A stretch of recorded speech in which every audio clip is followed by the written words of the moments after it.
Welcome to program views makers. मैं हूं आपके साथ शाइस्ता यूसुफ। मामला कुछ यूं है कि मुसलसल तनकीद की जद में रहने वाले वजीर खजाना मिफ्ता इस्माइल मुस्ताफी हो गए हैं।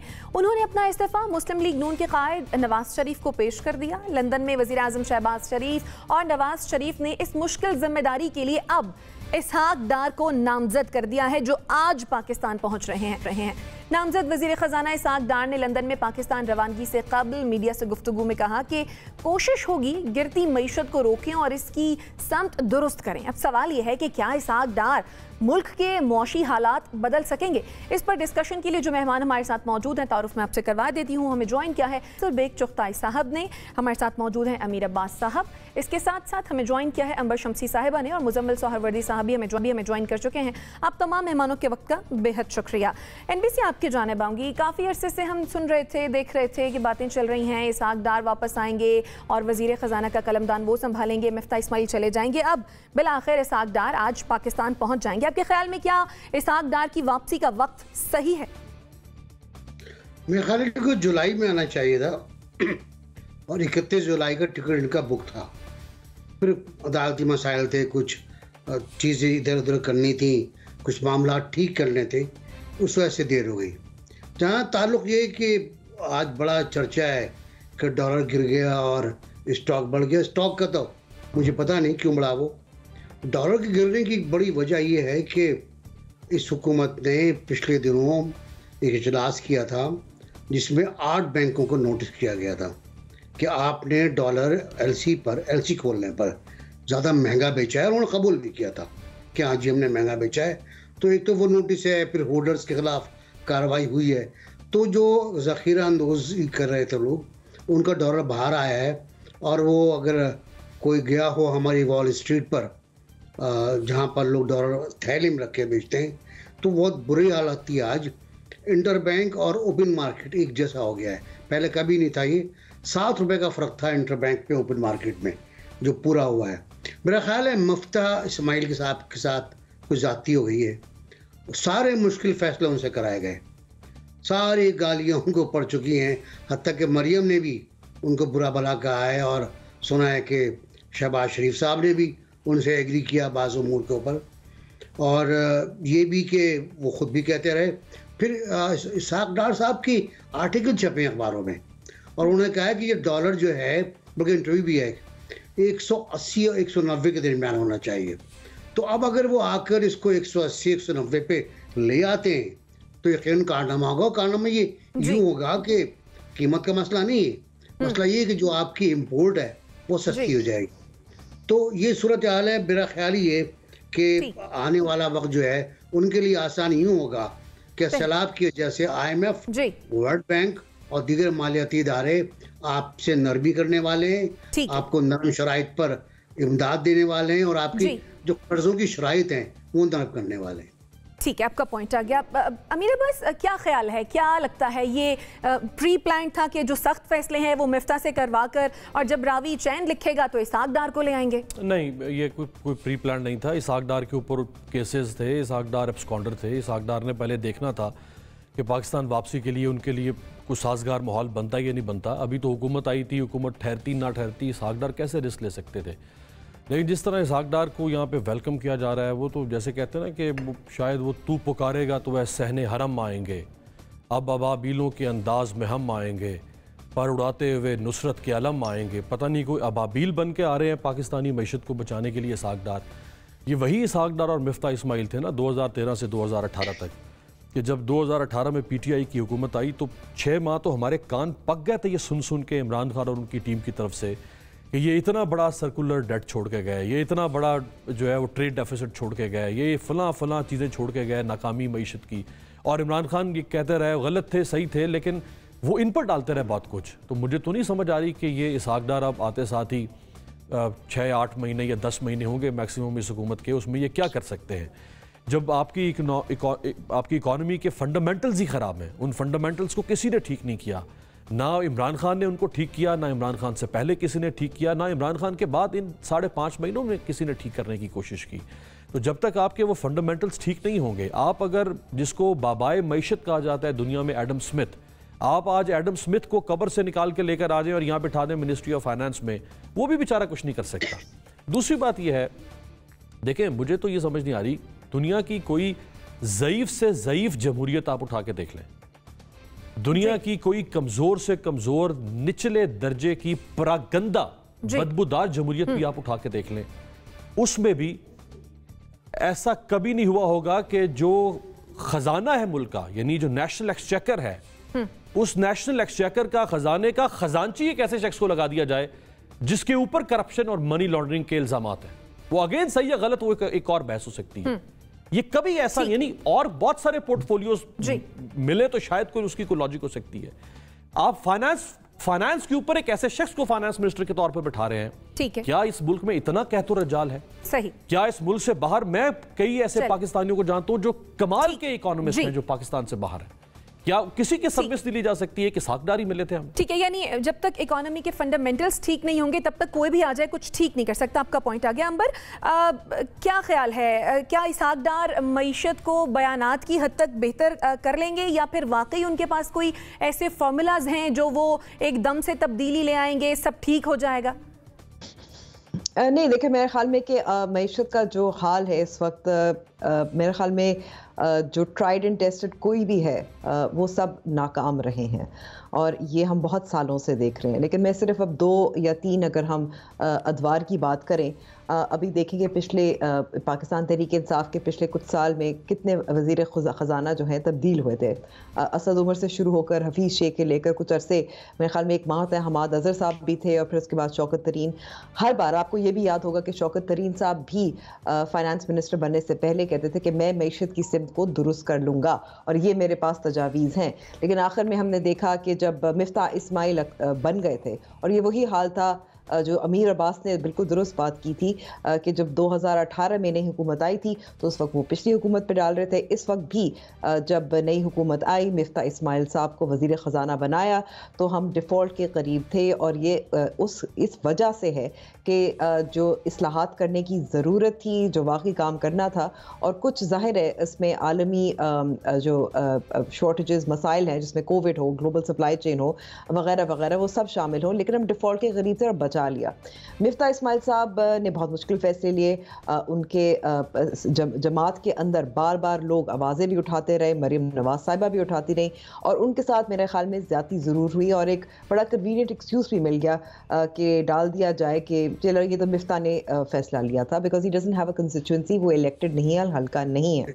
लेकिन मैं कहूँगी कि एक और तनकीद जो जायज़ तनकीद भी है और उसको उस पर भी बात करने की ज़रूरत है, वो ये है कि ये नज़र आ रहा है कि पाकिस्तान मुस्लिम लीग नवाज भी उसी तरह जैसे पाकिस्तान तहरीक इंसाफ या पाकिस्तान पीपल्स पार्टी उन्हीं पूल ऑफ मिनिस्टर्स को ढूंढ रही है। और इससे मैं ज़्यादा कहूँगी, आगे बढ़ के कहूँगी कि क्या वाकई ख़ानदान से बाहर निकल के नहीं सोच सकते।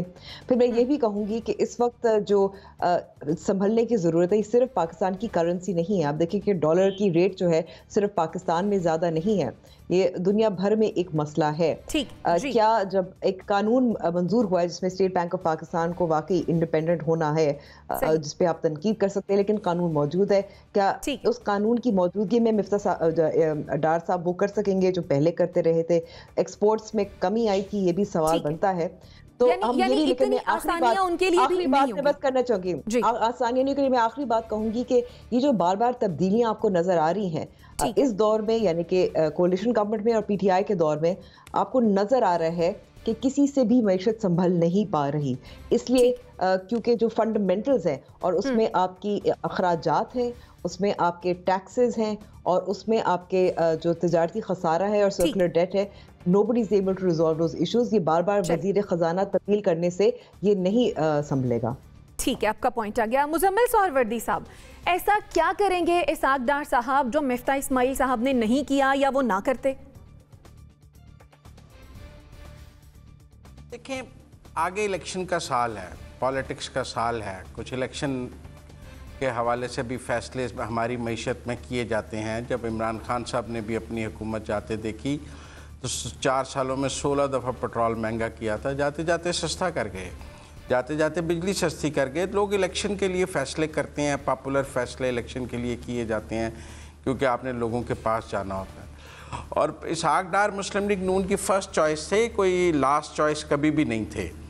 ये दुरुस्त है कि वो हालात की वजह से आ नहीं पा रहे थे और उनके ऊपर मनी लॉन्ड्रिंग का कोई केस नहीं है इस वक्त पाकिस्तान में, और 4 साल में इमरान खान भी उनके ऊपर मनी लॉन्ड्रिंग का कोई रेफरेंस फाइल नहीं कर सके।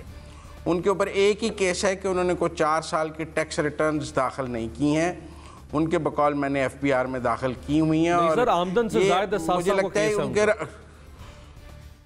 नहीं टैक्स रिटर्न्स का केस है सर, वो ये और अब तो एसेट बियॉन्ड मीन ब्यूरो जो नैब का ऑफिशियल स्टेटमेंट है उसमें रेफरेंस पढ़ लेना। अमीर मुजम्मिल साहब बात मुकम्मल कर लें, फिर मैं आपको भी मौका दे दूंगी। जी मुजम्मिल साहब, टैक्स रिटर्न्स के इशू पर ही आमदन से ज़ायद असासों का उन्होंने बनाया है ना, और वो अब नैब के परव्यू में भी नहीं है जो मैं समझता हूँ। वो 50 करोड़ वाली नई कानून साजी की शिक में वो निकल गया और उसका हाल भी वही होना है जो एहसन इकबाल और दीगर रेफरेंसेस का होना है। लिहाजा वो फर्स्ट चॉइस थे, वो ओपनिंग बैट्समैन थे नून के, जैसे PTI के असद उमर थे। असद उमर 3 माह में बोल्ड हो गए। ये तो Miftah was never the first choice, ये बात आप समझें। चूँकि इसहाक डार अवेलेबल नहीं थे लिहाजा मिफ्ता को बनाया गया। इसहाक डार के आने की जब राह हमवार हो गई, जब उन्हें कोई रिलीफ मिल गया, जब उनके केसेस ठीक हो गए, वो आ रहे हैं और वो हमेशा से बात फर्स्ट चॉइस है। उन्हें बहुत अरसे में ग्रूम किया है मुस्लिम लीग नून ने। मैं समझता हूँ किसी भी सियासी जमात को यह हक होना चाहिए कि वो अपनी बेहतरीन टीम के साथ खेले, क्योंकि बहरहाल अवाम के पास जाना है। यानी आपके ख्याल में मुस्लिम लीग नून के लिए हमेशा जो फर्स्ट चॉइस थी वो इसहाक डार साहब ही थे। अब वो क्योंकि अब आ सकते हैं तो वो अब आ रहे हैं और वो इस वजारत खजाना का कलमदान भी जो है वो संभालेंगे। आपका पॉइंट आ गया। अमीर, आप कुछ ऐड करना चाहेंगे?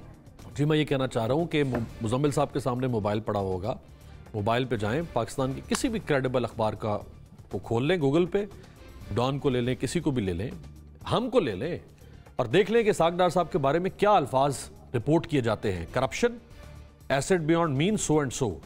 ये इसहाक डार साहब ने एक अपना बयानिया दिया हुआ है। वो ठीक हो सकता है, वो ठीक कह रहे हो, मैं नहीं कह रहा कि वो गलत कह रहे हैं। मैं तो बता रहा हूं कि जो रिपोर्टेड फैक्ट्स हैं उनके बारे में वो ये अल्फाज इस्तेमाल होते हैं कि करप्शन रेफरेंस के अंदर इसहाक डार सो एंड सो के साथ ये हो रहा है।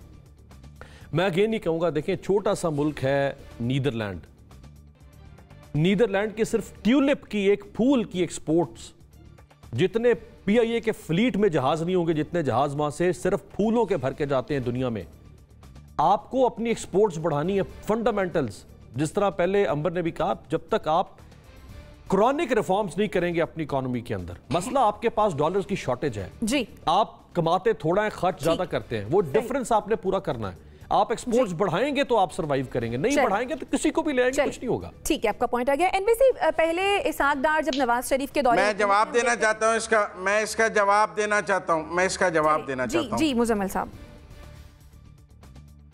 देखें इस मुल्क में इल्जामात तो सब पर लगे हैं और यहाँ इल्जामात की बुनियाद पर अगर आप लोगों की कैरेक्टर असैसिनेशन करने लगेंगे तो बड़ा मुश्किल हो जाएगा, क्योंकि सब पे इल्ज़ाम लगे हैं, क्योंकि यहाँ डेफामेशन का कोई लॉ नहीं है। हमने देखा है लंदन ठीक है, केस भाई वो नहीं है ना केस। आप रेफरेंस पढ़ लेना, आप तो खबरें पढ़ते हैं, रेफरेंस तो आपने पढ़ा नहीं, आपने कभी रेफरेंस तो पढ़ा नहीं है, आपने तो खबरें पढ़ के पॉइंट ऑफ व्यू देना शुरू कर देना। चलिए मुजम्मिल साहब, आपके ख्याल में तो खबरें ज्यादा पाऊंगी। पहले इसहाक डार नवाज शरीफ के दौरे हुकूमत में हम देखते थे कि बड़े पावरफुल भी होते थे और उनको डेप्यूटी प्राइम मिनिस्टर कंसिडर किया जाता था।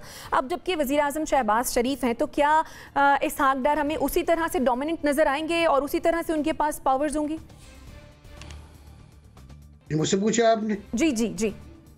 मेरा ख्याल है लोग कहते हैं कि वो डिफेक्टिव प्राइम मिनिस्टर होंगे, ये बातें सामने आ रही हैं और शायद गलत बातें हों, लेकिन एक तासुर बन रहा है, तासुर ये बन रहा है कि सबसे ताकतवर होंगे। अच्छा, एक इंटरेस्टिंग बात ये है कि बिल्कुल पोल के बारे में बात की, 4-5 लोगों का पोल है हमारे पास फाइनेंस मिनिस्टर्स का।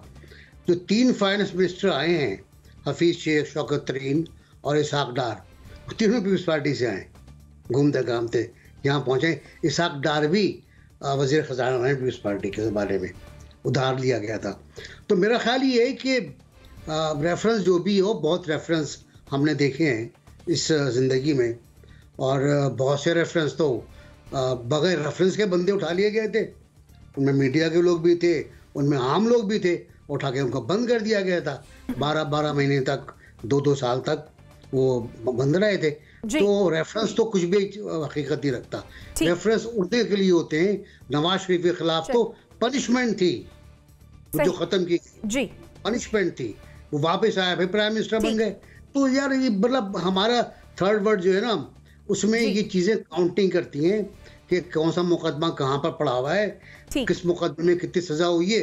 जब चाह माफ कर दिया, जब चाह सजा खत्म कर दी, जब चाह प्राइम मिनिस्टर बना दिया, जब चाह उतार दिया। ठीक है, आपका पॉइंट आ गया। अंबर, क्या लगता है, क्या अवाम इसहाक डार के आने के बाद कोई अच्छी उम्मीद रखें, कुछ बेहतरी आएगी अवाम की जिंदगी में? देखिए, ये इस सवाल का जवाब मैं ज़ाहिर है 3 महीने बाद बेहतर दे सकूंगी।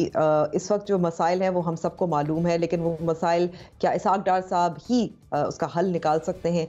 इसमें एक हमें याद रखने की ज़रूरत है। मैं बार बार यही कहूँगी कि अगर पेट्रोल की कीमतों जो मंडी जो आलमी सतह पर वो उसमें इजाफा होता है, वो किसी भी फाइनेंस मिनिस्टर के कंट्रोल में नहीं होता। जब IMF के साथ आपने डील की होती है, आप इमरान खान होंगे कि अचानक से एक बैनुल-अक़वामी मुआहदे की खिलाफ वर्जी कर दें एक रैली में, सियासी रैली में, लेकिन वो करनी नहीं चाहिए और ना इसहाक डार साहब कर सकेंगे। ये ज़रूर मैं कहूँगी कि इस वक्त एक अहम मौका ज़रूर है कि सैलाब और सैलाब की वजह से आपको जो सिफारती कोशिश नज़र आ रही है वज़ीर आज़म शहबाज शरीफ की तरफ से और वज़ीर ख़ारजा बिलावल भुट्टो ज़रदारी की तरफ से, और काफ़ी ज़्यादा प्रेशर बिल्ड हो रहा है, बातचीत हो रही है और कुछ सपोर्ट भी मिल रही है। अक़वाम मुत्तहिदा के सेक्रेटरी जनरल एंटोनियो गुटेरेस ने भी इसकी बात की थी, और वो मैं बात कर रही हूँ डेट रिलीफ, डेट स्वैप की। जो आपके कर्जे हैं, जिस तरह से कोविड के दौर में पाकिस्तान के लिए जो वापसी, उनकी जो वापसी थी कर्ज़ों की, वो मुअख्खर की गई थी। इस वक्त जो हालात हैं, कोशिश की जा रही है कि क्योंकि उससे मईशत पे दबाव पड़ रहा है, मुश्किल पड़ रही है, लोगों की ज़िंदगियों पे असर पड़ रहा है कि किस तरह से पाकिस्तान के कर्ज़ों को एटलीस्ट उनकी रीपेमेंट जो है उसको उसकी ताख़ीर से की जाए या स्वैप किया जाए या रिलीफ मिले। तो ये अगर कर सकेंगे, मेरे ख्याल में कि that would be something that is quite necessary and urgent. बाकी मैं कहूँगी उम्मीद पे दुनिया कायम ही है। मुश्किल हालात जो हैं गुजरने की ज़रूरत है, बिकॉज ये कहूँ कि इस वक्त आप किसी से भी बात करें, उनके बिजली के बिल हो या खाने का बिल हो, मुश्किल ज़रूर है। आपका पॉइंट आ गया। नाज़रीन, अब यहाँ पर ब्रेक लेते हैं और फिर आते हैं। स्टे विद अस।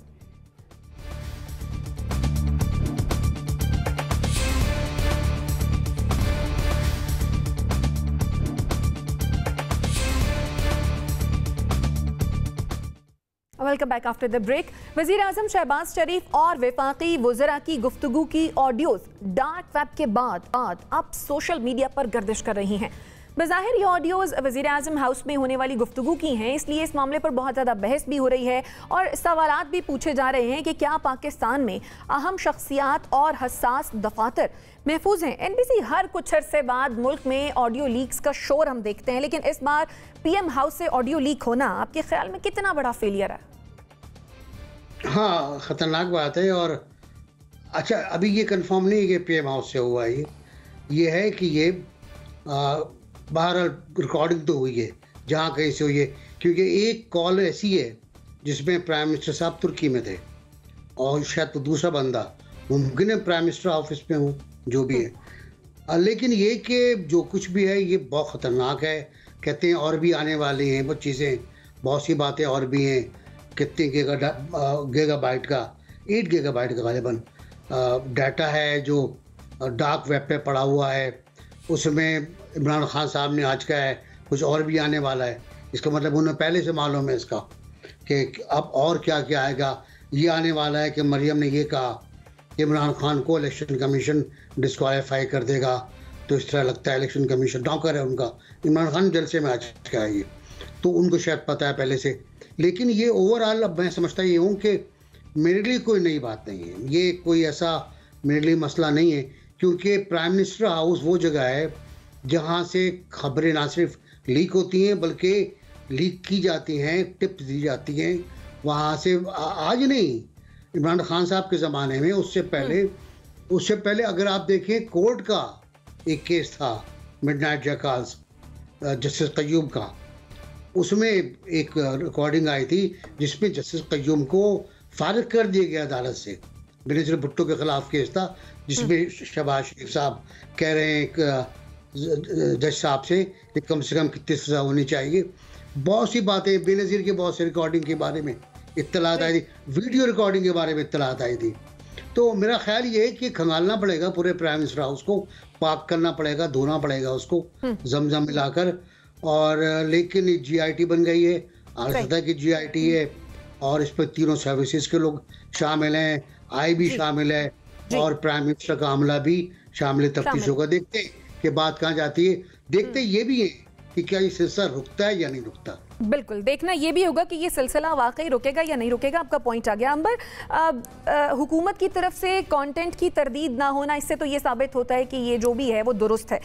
इस ऑडियो लीक का सियासी तौर पर क्या असर देख रही हैं आप?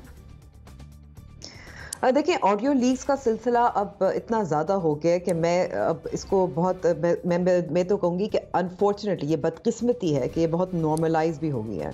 हम यही बार बार कहते हैं कि ठीक है, हो जाती हैं। आपको याद होगा कि इस वक्त इससे कबल जो शौकत तरीन साहब, तैमूर खान झगड़ा, उनकी भी ऑडियो लीक हुई थी। उससे कबल कई ऑडियो लीक्स हो चुकी हैं और उस पर हम बहुत डिस्कशन डिबेट करते हैं कि अब ये क्या हो जाएगा, सियासी मंजरनामा जो बदल जाएगा।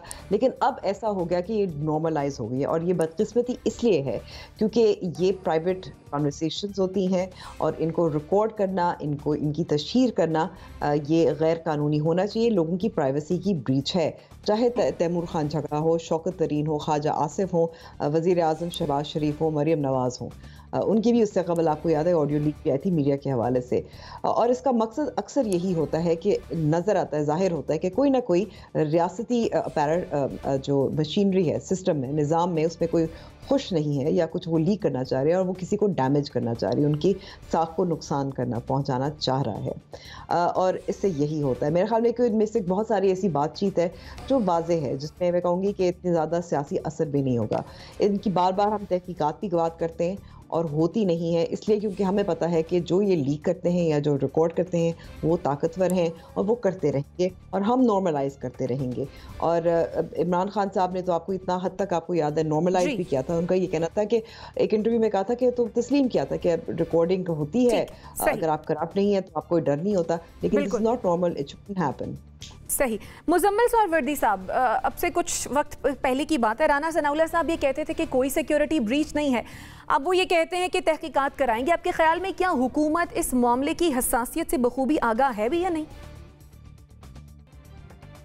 आगाह तो है, लेकिन कुछ कह नहीं सकते, बोल के लब आज़ाद हैं तेरे। देखिए, मैं समझता हूँ बगिंग और ये जो रिकॉर्डिंग है ये अब एक ओपन सीक्रेट है, और जैसे कि अंबर ने कहा कि इमरान खान साहब ने कहा था कि वो करते हैं, तो वो की जाती है। मेरे ख्याल में कोई ब्रीच वहाँ हुआ है, क्योंकि ये जो 100 घंटे की 8 GB का डाटा है, ये तो किसी जगह कंपाइल पड़ा होगा ना, कोई फ़ोन रिकॉर्डिंग, कोई इजलास की रिकॉर्डिंग, डिफरेंट जगह रिकॉर्डिंग हुई होगी और वो कहीं कंपाइल होता होगा जाके, वहाँ से ब्रीच हुआ है। मुझे वो स्नूडन वाला वाक़या CIA का नज़र आता है, जैसे वो डाटा लेके CIA का भाग गया था ना, और वो उसके बाद हांगकांग पहुंच के उसने रिलीज़ कर दिया और फिर उसके बाद वो मॉस्को बैठा है। कुछ ऐसा ब्रीच मुझे लगता है कि कोई डाटा लेके भाग गया और उसने डार्क वेब पे बेचने के लिए लगा दिया है, और वो कोई वो सिक्योरिटी ब्रीच है। क्योंकि अगर ये कहा जाए कि लीक की गई है तो ये लीक नहीं है। लीक तो आप वो करते हैं जो मौजूदा तनाजुर में किसी को डैमेज या फ़ायदा करने के लिए। ये तो बेदरर सी जो टेप्स आई हैं, इनका मौजूदा सियासी माहौल में कोई इतना जच नहीं रही हैं, ये कोई फिट इन नहीं हो रही हैं इस वक्त कि इनकी ज़रूरत हो। जिस तरह IMF का जब चल रहा था उस वक्त तरीन और झगड़ा की से वो एक्सपोज हुआ कि वो IMF को सैबोटाज कर रही हैं, वो तनाजुर से और माहौल से मिल रही थी।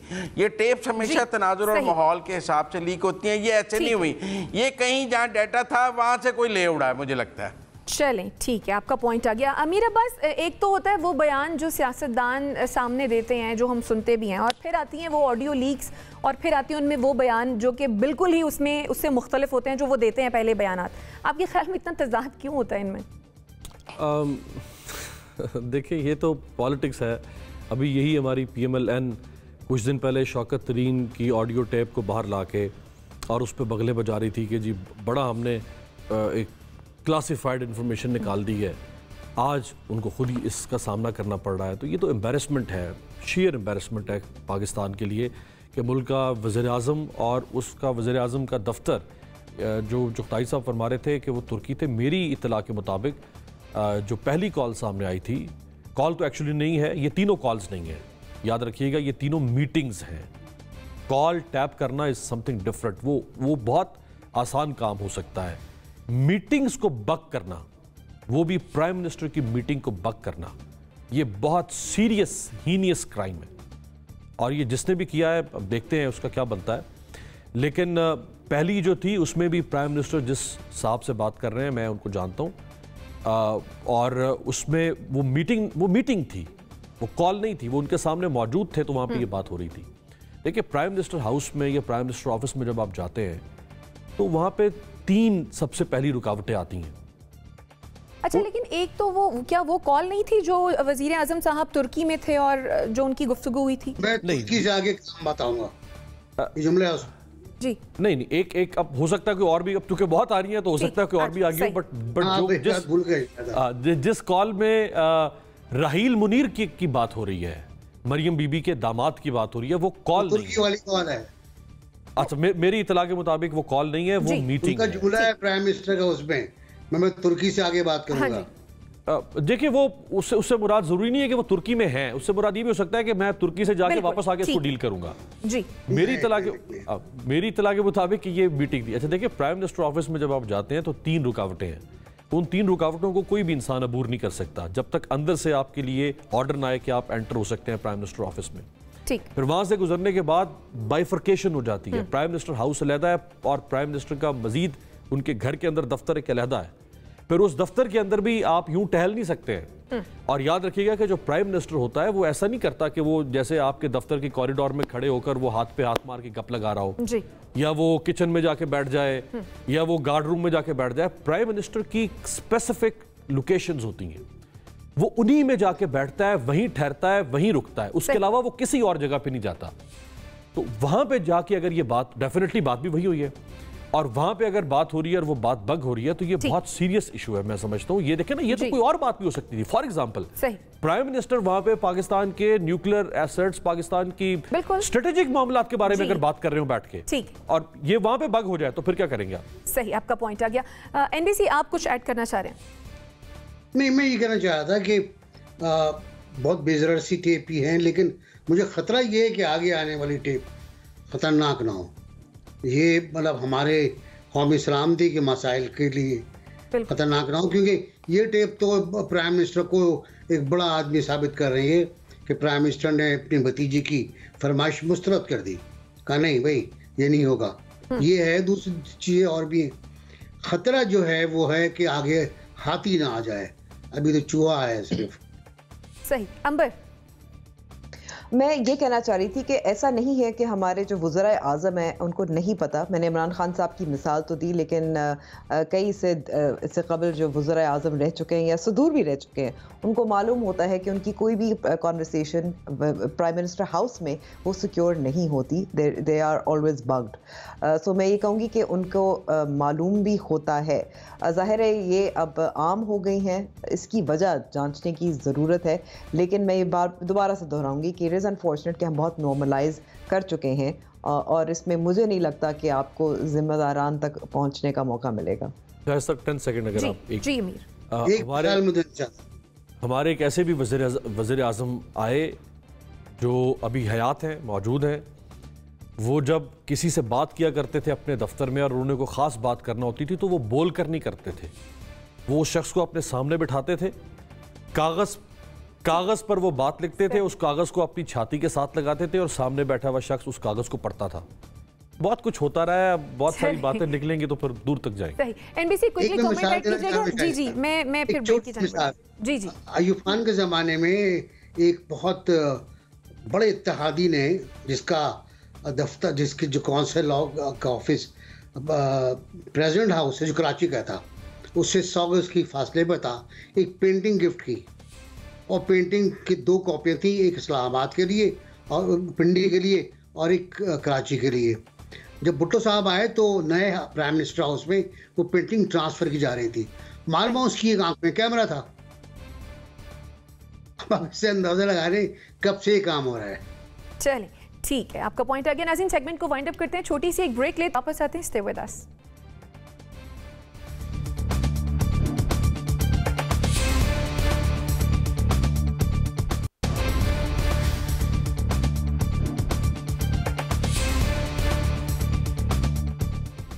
Welcome back.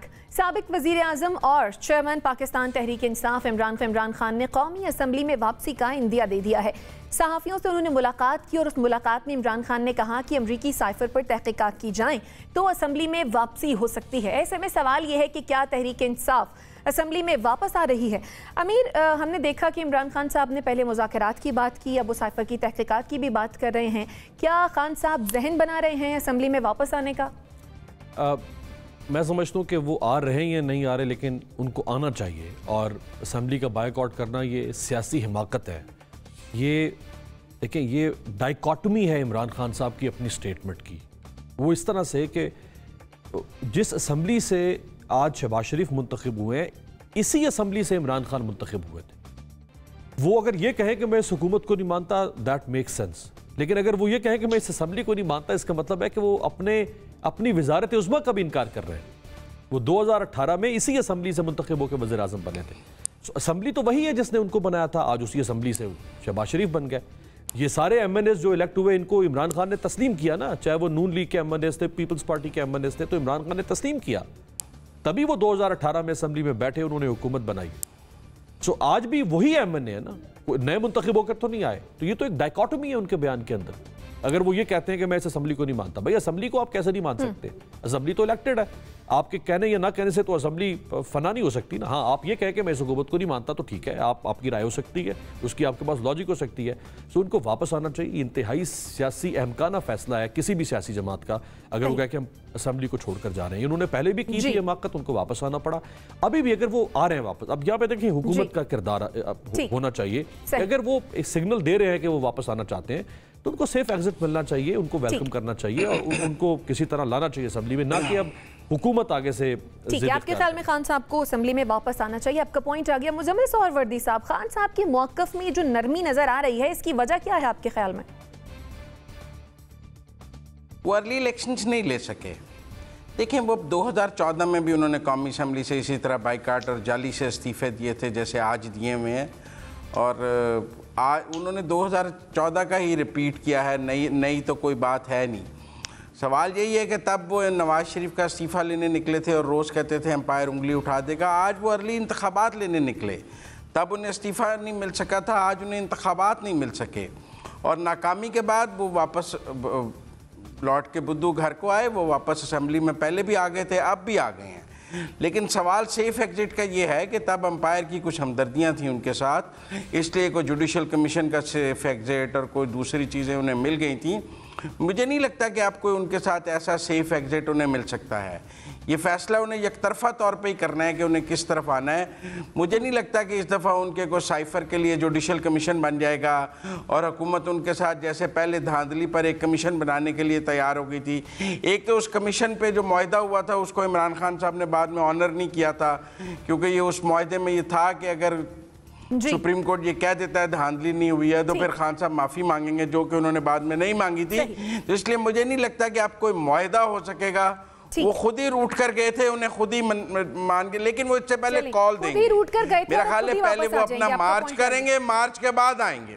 चलें, NBC, क्या मुस्तकबिल करीब में ऐसा माहौल बन जाएगा कि खान साहब वापस असेंबली में आ जाएं? नहीं, बनना तो चाहिए, जैसा अमीर ने कहा, बिल्कुल। और हुकूमत भी चाहती है कि वापस आएँ।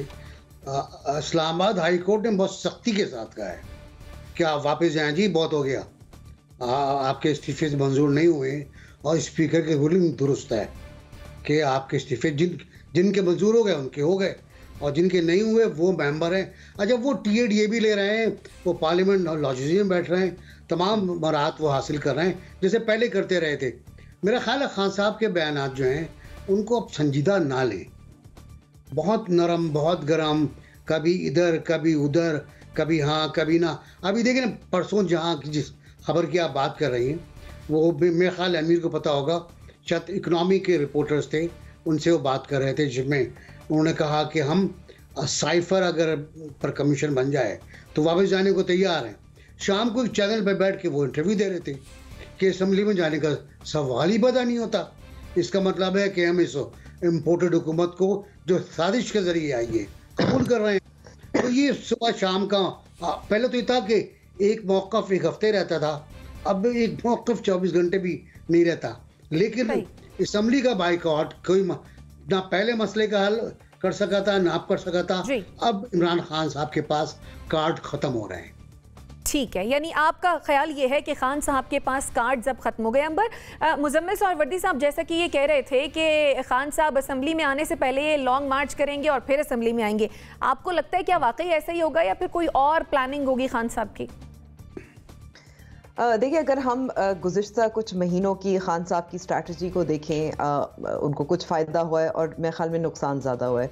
फ़ायदा ज़रूर हुआ है कि उनको पंजाब वापस मिल गया, फ़ायदा ये भी हुआ कि उनकी मकबूलियत में इजाफा हुआ, लेकिन नुकसान क्या हुआ है? नुकसान ये हुआ कि उनके कार्ड्स आहिस्ता आहिस्ता ख़त्म होते गए। जैसे NBC भी बात कर रहे थे, एक दफ़ा लॉन्ग मार्च करके देख लिया, बैकडोर बातचीत भी करके देख ली, बार बार धमकियाँ देकर देख ली, हर तरीके से कोशिश की, लेकिन वो हासिल नहीं हुआ जैसे पहले भी हासिल नहीं हुआ था जो वो चाहते थे। वो यही चाहते थे जल्द इंतखाबात, और वो ताकि आर्मी चीफ की तैनाती में उनका इख्तियार हो।